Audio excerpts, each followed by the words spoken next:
Shabbat Shalom. Last week, we read the following words as the Israelites received the Ten Commandments. There was thunder and lightning, and a dense cloud upon the mountain, and a very loud blast on the horn. And all of the people who were in the camp trembled. Moses led the people out of the camp toward God, and they took their places at the foot of the mountain. Now Mount Sinai was all in smoke, for Adonai had come down upon it in fire. And the smoke rose like the smoke of a kiln, and the whole mountain trembled violently. The blare of the horn grew louder and louder. As Moses spoke, God answered him in thunder. And at this moment of high drama, the Israelites receive the Ten Commandments. Here we are, a mere week later, and the tone of this week's Torah portion is radically different. It begins with a long list of laws, strictures, and requirements. The portion is named Mishpatim, which translates to ordinances.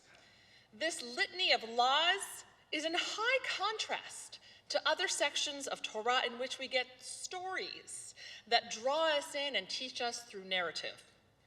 We listen to stories in a very different way than we would listen to lengthy lists of laws and ordinances. Laws can seem abstract, and we can easily lose sight of how such laws relate to day-to-day life. Yet, when we step back, we know that laws developed in response to real life stories, real life situations. It's the same rubric that we see in legal cases in the US today. The law is a living thing. Rulings are responses to the decisions that we make and the actions that we take.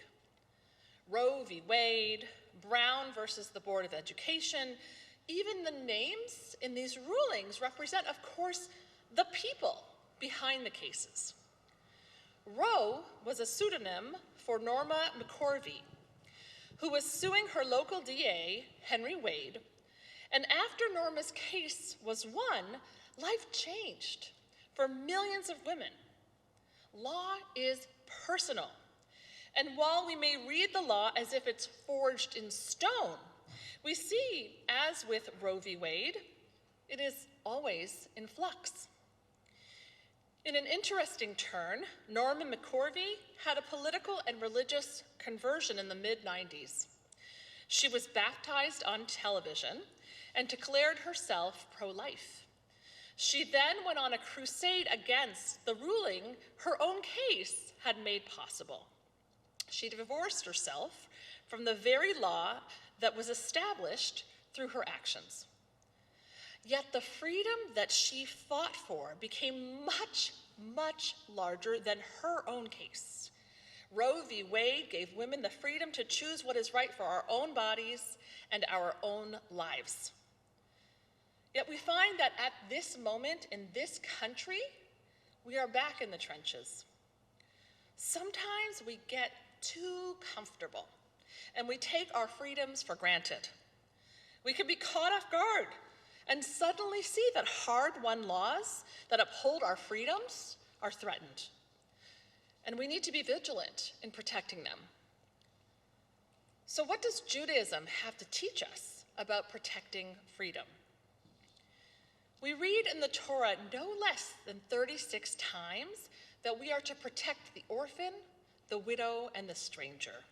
Even in our Torah portion this week, we read, "You shall not wrong a stranger or oppress him, for you were strangers in the land of Egypt.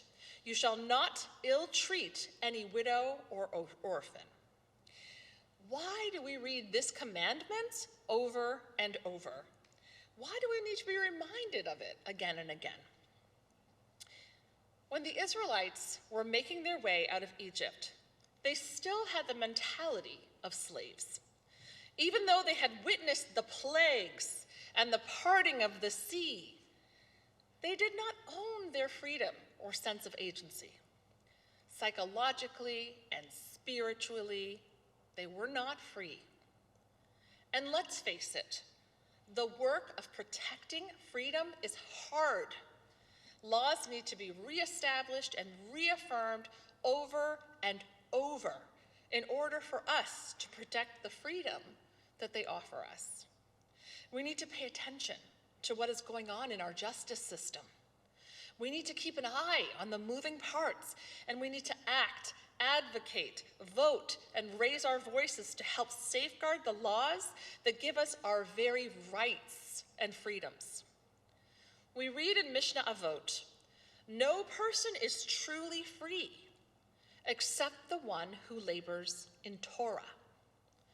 Rabbi Jonathan Sacks explains, "The only real freed human being is the one who studies Torah, meaning somebody who understands the law and has made the law part of their own selves because they've internalized it, because they can see the history behind it, because they can see the logic behind it.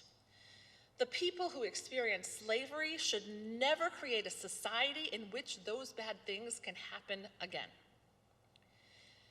As a people, we experienced true freedom not only when we were redeemed from slavery, but when we received Torah at Sinai. The Torah gave us the liberty to create a moral society around laws and uphold equality and advocate for human dignity. These commandments are living.